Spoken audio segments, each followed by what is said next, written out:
Тэгэхээр анх танай компанийн хувьд бас бизнесээ одоо яг эхлүүлснээс хойш ингээд ер нь өнөөдрийн зэрэгт харахад Монголын дотоодын цэцэгний зах зээл ерөөхдөө бас хэр том өргөжж тийсэн талаар асуумаар санагдчихээн. За зах зээлийн хэмжээ бас магадгүй жилээс жилд ерөөхдөө өснө нэмэгдээд явж байгаа л гэж харж байгаа.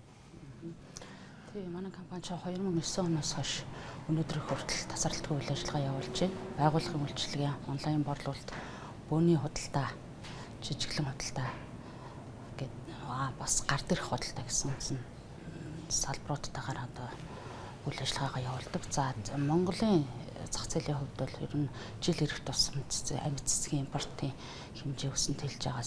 Ялангуяа сүүлийн 3 жил буюу 23 онд 4.2 сая цэцэг улсын хэмжээнд импортлдог байсан бол 24 онд энэ 4.8 сая, 12.6 сая гэдэг ингэж 60-аас 80% өсөлттэй байж байгаа. Энэ дунд манай компани хэмжээ нь бол улсын хэмжээнд бол 23-оос 24 сая ширхэг амьд цэцэг галаар мэдүүлсэн импортын том мэдээгээр байдаг. Үүнээс манайх нэг 9-өөс 11 сая орчмын манай компани зах зээлд ирэх эргэлдүүлж байгаа. Монголд борлуулагдж байгаа яг хөө цэцэгний ерөөхдөө дийлэнх нь бас импортын бүтээгдэхүүн бүрдүүлж байгааг бас та дурдж байгаа шиг байна. Дотооддоо ер нь цэцэг тариалах, за ерөөхдөө ингээд нийлүүлэлтийн сүлжээг хөгжүүлэх боломжийн талаар танай компани зүгээс ямар боломж байна гэж хардаг. Магадгүй бас үйл ажиллагаа аль хэдийн эхлүүлээд явуулсан байгаа юм үүсэх баг. Нийлүүлэлтийн хэмжээг бол мэдээж импортын амьд цэцгээс гадна тармил цэцгийн тариалтыг илүү Монголд нутагшуулж хөгжүүлэх гол зорилготойгоо манайх бас хүлэмжийн аж ахуйд бас 10-аас 15 нэр төрлийн тармил цэцэг хөгжүүлдэг хэд хэдэн байршилд явандаа бас дэлхийн зах зээл дээр ч гэсэн энэ төлөв тармил цэцэг хүлэмжийн аж ахуйд илүү хөгжүүлэх тал дээр бид нар бизнесийн өсөлтийг илүү харж байгаа. За дээрэс нь мэдээж онлайн худалдаа зөвхөн Монгол улс Улаанбаатарын хэмжээнд биш хөдөө орон нутагт бид нар бас үйл ажиллагаагаа дэлгэр төлөвлөж байгаа. Одоо бидний зүгээс Flower 21 буюу дотоодын франчайз төслийг 21 аймагт хэрэгжүүлэхээр төлөвлөд бэлтгэл ажилд орсон. Одоо маркетингийн компанид ажиллаж орсон. Одоо энэ оны одоо 6-7 сард эхний аймагуд дээр хэрэгжүүлэхээр төлөвлөж байна. Тэгэхээр одоо ер нь Монгол улсын хэмжээнд дотоодын нийт бүтээгдэхүүний 50% нь Улаанбаатар хотод ер нь төвлөрж байгаа. Энэ цэцгийн бизнесийн зах зээлийг ер нь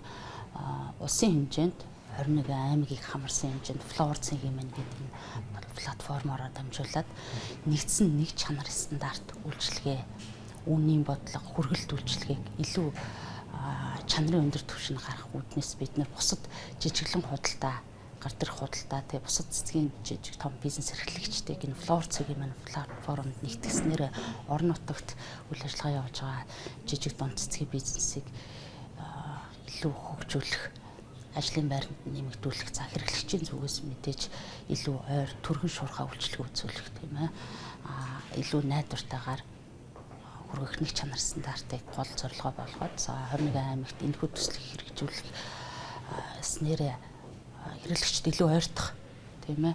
Худалдаа авалт, хүргэлт илүү хурдан түргэн шуурхайх одоо Доронтоос Улаанбаатар хотод байгаа нэгэн хард дотны хөндөд Доронтой аймагт цэцэг хөрвүүлэхээр онлайнаар захиалгад одоо манай компани Flower цэгийн маань сайтаар дамжуулаад энэ чанартай түргэн шуурхай нэг чанар стандартын дагуу үйлчлэгийг авах ийм даваа тал боломж ирж байгаа. Зах зээлийн өрсөлдөөн талаас бас өргөжлөлөд асууя гэж бодож байна. Ерөнхийдөө дотоодын цэцгийн салбарт өрсөлдөөн сүүлийн жилүүдэд бас хэрхэн өөрчлөгдөж байна. За магадгүй бас шинэ оролцогч талууд орж ирж байгаа. За эсвэл аль хэдийн бас байр суурь олсон компаниуд ерөнхийдөө зах зээлээс бүрдүүлээд явчихж байна гэдэг талаас нь асуувал. За жижиг дунд болон томоохон зах зээл дээр өрсөлдөж байгаа цэцгийн бизнесээр өрсөлдөөн гэвэл мэдээж үйлчилгээний чанар стандарт. Мөн цэцгийн загвар дизайн гэрээр жижиглэн болон томоохон цэцгийн бизнес эрхлэгчдэр үйлчилгээ зах зээлийн нэгээрээ өрсөлдөж байгаа. За мэдээж одоо импортоор бүтээгдэхүүн дотоодын зах зээлд орж ирдэг компани зүгээс асуухад валютын ханш за тэгээд логистик, импортын зардал зэрэг хүчин зүйлийн ерөөхдөө бас цэцгийн бизнес тодорхой хэмжээний нөлөөлөл байдаг байх гэж бодож байна. Өнөөгийн бизнесийн орчинд хамгийн том сорилт юу байна гэж танай компани зүгээс тодорхойлж байгаа. За бизнесийн орчинд хамгийн том сорилт бол мэдээж татварын орчин. За нөгөө нефт шатхууны үнийн өсөлт эдгээрээс шалтгаалаад тээвэр логистик дээр том хэмжээний өөрчлөлт гарч байгаа тийм ээ. За мэдээж дижитал түвшнээс одоо өргөн хэрэглээний бараа бүтээгдэхүүний үнийн өсөлт, татварын орчин гэдэг маань мэдээж ажиллах хүчин, хүний нөөцтэй холбоотойгоор татварын татаа орчин тий эсвэл хамгийн гол бас бидэнд саадуулж байгаа тулгарч байгаа бэрхшээл бол энэ карго буюу тээвэр ачаа гайлаар мэдүүлэхгүйгээр орж ирж байгаа энэ бусад энэ жижиглэнгийн энэ бизнес бидэрт маш их саадуулж ингэж үзэж байгаа. Бид нар бол олон улсын чанарын стандартад нийцсэн гайлын чанарын баталгаа шаардлагыг хангасан тийм ээ.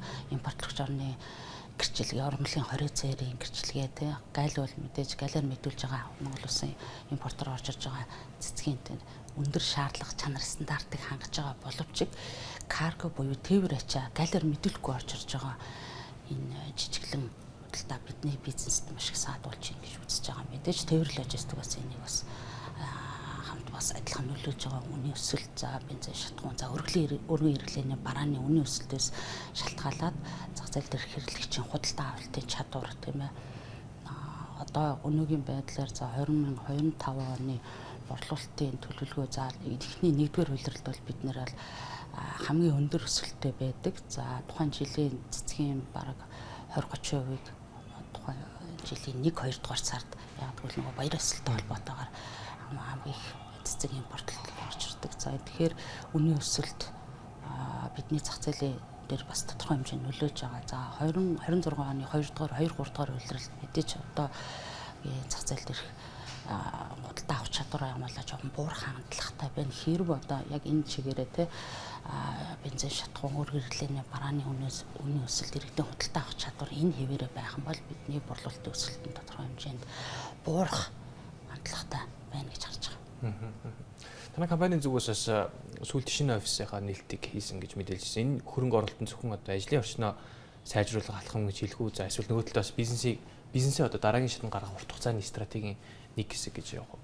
Одоо тийм мэдээж бид нар бизнесээ дараагийн шатанд гаргах урт хугацааны стратегийн зорилтын хүрээнд бид нэр Flower Plaza гэдэг барилгыг ашиглалтанд оруулдаг. Энэ шинэ оффист орсноор бид нэр өмнө бөөний худалдаа, жижиглэн худалдаагаа өөр салбарт өөр очихын нэг чиглэлээр явуулдаг байсан бол энэ барилга дотор нэгдсэн нэг цэцгийн төвлөрсөн үйлчилгээг бий болгох зорилгын хүрээнд барилгын төслийн амжилтаа хэрэгжүүлэлт туслаа. За энэ дээр бол мэдээж онлайн худалдаа, бөөний худалдаа, дээрэс нь таримл цэцгийн хөгжүүлэлтийг илүү нөгөө инновацлог те байгаль дээлтэй био органик аргаар үйлдвэрлэх ямар нөөц боломж болцоо энэ бүхнийг судалж одоо төслийн хэмжээнд явж гин цаашдаа илүү Монголд хүлэмжийн аж ахуй таримл цэцгийн үйлдвэрлэлийг илүү хөгжүүлэх зорилгын өрөөнд дээрэс нь мөн нийгмийн харилцагын хүрээнд хог хаягдлаар бид нар дахин боловсруулах мэдээ цэцэг амьд цэцэг гэдэг бол ургамлын хог хаягдал маш их гардаг.